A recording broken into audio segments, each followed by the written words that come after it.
தோன்றுவதோ பெருவழிகள்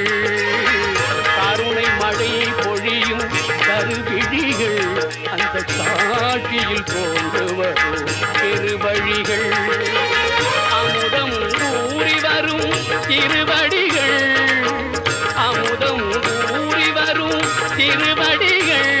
அவை அடைக்கலம் என்பார்க்கோ புதுநிலைகள் அவை அடைக்கலம் என்பார்க்கோ புதுநிலைகள் தங்கமயம் முருகன் சன்னிதானம்